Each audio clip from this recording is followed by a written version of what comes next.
Good morning, students. Today I am going to continue my lecture for +1 Arts Political Science, and the name of the chapter is Constitution How and Why. Now let us start the lecture with the topic How was the Indian Constitution made? Making of Indian Constitution. Indian constitution जो है made by the constituent assembly, जो कि India की partition से पहले ही elected हो गई थी। इसकी जो फर्स्ट सिटिंग थी that was on 9 December 1946 and reassembled as a constituent assembly for divided India in 14 August 1947। 2 time मतलब कॉन्स्टिट्यूएंट असेंबली को बनाया गया। जो मेंबर्स हैं that were chosen by indirect election by the members of provincial legislative assembly, जिसको कि establish किया गया था under the government of India act 1935। जो कॉन्स्टिट्यूएंट असेंबली है वाज कंपोज रफली along the lines suggested by plan proposed by the committee of British cabinet, जिसको कि नाम दिया गया cabinet mission. According to this plan क्या सजेस्ट किया गया, हर province and each princely state जो है और ग्रुप ऑफ स्टेट जो हैं उनको सीट्स अलॉट की जाएंगी according to the proportional of their representative population. रफली अगर हम बात करें तो रेशो 1:10 लाख। इसके रिजल्ट के कारण हुआ कि जो प्रोविंसेस थी जो कि डायरेक्ट ब्रिटिश रूल के अंडर थी, उसमें से 292 मेंबर्स को इलेक्ट कर लिया गया, और जो प्रिंसली स्टेट्स थी उनमें 93 सीट्स ही अलॉट की गई। सेकेंड, जो सीट्स थी ईच प्रोविंस उसको डिस्ट्रीब्यूट कर दिया गया among 3 constituencies, 3 communities like Muslim, Sikhs and general. ये जो डिवाइड की गई सीट्स वो कम्युनिटी की पॉपुलेशन के हिसाब से थी। नंबर थर्ड, जो मेंबर्स थे ईच कम्युनिटी के इन प्रोविंशियल लेजिस्लेटिव असेंबली, वो अपने रिप्रेजेंटेटिव को खुद चूज करते थे by the method of proportional representation with a single transferable vote। जो मेथड था सिलेक्शन का in case of representative of princely state, उसको कंसल्टेशन के बाद डिटरमिन किया जाता था। ये था मेथड। उसके बाद आ जाओ composition of constituent assembly. Partition के अंडर जो प्लान है 3 जून 1947 को दिया गया, वो वाले members who were elected from territories जो कि पाकिस्तान के अंदर आती थी, उसको सीज्ड कर दिया गया कॉन्स्टिट्यूएंट असेंबली के लिए। अब नंबर ऑफ मेंबर्स जो थे असेंबली में उनकी अमाउंट रिड्यूस हो गई और वो रह गई सिर्फ 299। कॉन्स्टिट्यूशन को अडॉप्ट किया गया 26 नवंबर 1949। 284 मेंबर्स जो थे वो एक्चुअली प्रेजेंट थे ऑन 24 जनवरी 1950 में, और उन्होंने अपने सिग्नेचर दिए on constitution as a final document जो पास हो गया। इस तरह से जो कॉन्स्टिट्यूशन था केम इनटू फोर्स ऑन 26 जनवरी 1950। इस तरह से जो कॉन्स्टिट्यूशन हमने फ्रेम किया था और हमारे कॉन्स्टिट्यूशन लीडर्स मेकर्स ने इसको अडॉप्ट किया था, उसमें सबसे बड़ा हमारा लॉस हुआ था पार्टीशन ऑफ इंडिया।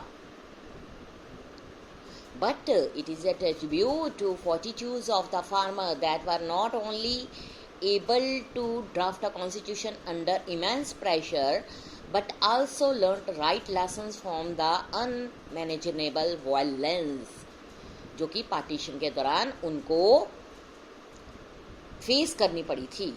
जो कॉन्स्टिट्यूशन है उसने एक नया कंसेप्शन ऑफ सिटीजन्स को अडॉप्ट किया, जहाँ पर सिर्फ मिनॉरिटीज़ को ही नहीं सिक्योर बल्कि रिलीजियस आइडेंटिटी को बिलोंग करने वाले लोगों को भी सिटीजनशिप राइट्स मिलने लग गए।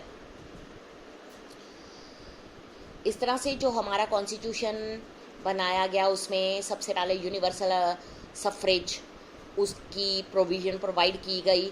उस टाइम एज थी 21 ईयर। उसके बाद जो मिनॉरिटी हैं like schedule caste, schedule tribes, OBC, इन सब के लिए सीट्स को रिज़र्व किया गया। सबसे पहले जो हमारा कॉन्स्टिट्यूशन बना था उसको कांग्रेस ने डोमिनेट किया था असेंबली को। It means as many as 82% जो सीट थी असेंबली में आफ्टर पार्टीशन वो हमारी कांग्रेस की सीट थी। कांग्रेस इटसेल्फ एक ऐसी डाइवर्स पार्टी थी जिसने मैनेज किया, अकोमोडेट किया सारे ओपिनियंस को। Now let's topic start that is the principle of deliberations. Each member जो है deliberate upon the constitution with the interest of their whole nation in the mind. इसमें क्या बताया गया है, जो अथॉरिटी थी कॉन्स्टिट्यूशन असेंबली की उसने ये परफेक्टली नहीं थी, लेकिन फिर भी इसके मेंबर्स ने जो भी कॉन्स्टिट्यूशन बनाया एक पूरे साउंड माइंड से सोच कर बनाया। लेकिन कई बारी मेंबर्स में डिसएग्रीमेंट हो जाते थे आपस में। कुछ डिसएग्रीमेंट्स जो थे उसको दूसरे मेंबर्स के साथ दोबारा नए सिरे से उसके साथ प्रोविजंस को सेटल किया जाता था। वन प्रोविजन जो है कॉन्स्टिट्यूशन का वो जो पास किया गया था विदाउट वर्चुअली एनी डिबेट, वो था introduction of universal suffrage, meaning that all citizen reaching a certain age that is 21। उस टाइम जो थी जब हमारा कॉन्स्टिट्यूशन बना था, जो वोटर्स हैं irrespective of religion, caste, education, gender, income, no need to all to discuss the issue of who should have the right to vote. ठीक है, जो मेंबर्स थे असेंबली के उन्होंने ग्रेट एम्फेसिस दिया on the discussions and reasoned argument. They did not simply advance their own interest but gave principled reason to others members for their positions। ठीक है, इस तरह से जो हमारा कॉन्स्टिट्यूशन बना उसमें हर तरह के मेंबर्स की जो है कंसिडरेशंस उसको किया गया। प्रोसीजर कैसा था, सबसे पहले आएगा the importance of public reason was emphasised in, वो था mundane procedures of the assembly. Constituent assembly जो थी उसके 8 major committee on different subjects पर बनाई गई। पंडित जवाहरलाल नेहरू, राजेंद्र प्रसाद, सरदार वल्लभ भाई पटेल, BR अम्बेडकर इस कॉन्स्टिट्यूएंट असेंबली के चेयरपर्सन थे। अम्बेडकर जो थे लिटल बिटर क्रिटिक थे कांग्रेस एंड गांधी जी के। उनको ये था कि जो ये कांग्रेस है वो SC एंड BC कैटेगरी की अपलिफ्टमेंट में किसी तरह का कोई भी काम नहीं कर रही। सरदार वल्लभ भाई पटेल, पंडित जवाहरलाल नेहरू बहुत सारे इश्यूज़ पर डिसएग्री करते थे, पर फिर भी इन सब ने मिलकर इकट्ठे काम किया और उसके बाद हमारा जो कॉन्स्टिट्यूएंट असेंबली है उसको ड्राफ्ट किया गया। बहुत सारे अटेम्प्ट्स किए गए ताकि इसको फुल फ्लैज प्रोविजंस, सबकी प्रोविजंस के साथ बनाया जाए, सबके इंटरेस्ट को ध्यान में रखा जाए। कुछ प्रोविजंस ही उसको वोटिंग के आधार पर सिलेक्ट किया गया। ठीक है, इस तरह से क्वारीज वगैरह की डिस्कशंस हुई। इनहेरिटेंस ऑफ नेशनल मूवमेंट, जो भी कॉन्स्टिट्यूशन होता है simply A product of assembly that produces it. So assembly में क्या किया गया, principles were forged during the long struggle for freedom.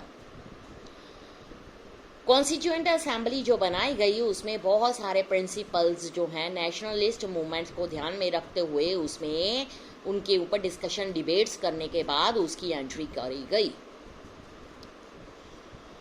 जो फॉर्म ऑफ गवर्नमेंट है उसको ये सोचकर बनाया गया कि India should have the values, should uphold inequality, it should overcome. बहुत सारी चीज़ें सोची गई इंडियन कॉन्स्टिट्यूशन में।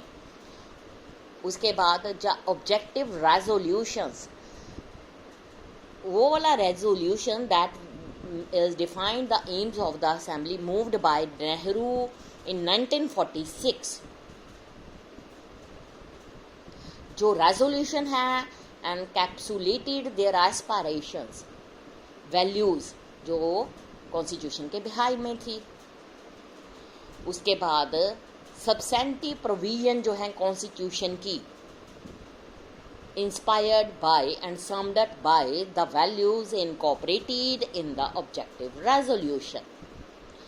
जो हमारा कॉन्स्टिट्यूशन है उसने इंस्टीट्यूशनल एक्सप्रेशंस को भी इसमें कॉन्स्टिट्यूशन में प्रोवाइड किया गया। फंडामेंटल कमिटमेंट की गई, equality, liberty, democracy, sovereignty and cosmopolitan identity, इन सब को हमारे कॉन्स्टिट्यूशन में मेंशन करा गया। इसके बाद जो भी थोड़ा सा चैप्टर में रह गया वो मैं कल के लेक्चर में एक्सप्लेन करूँगी। Thank you student.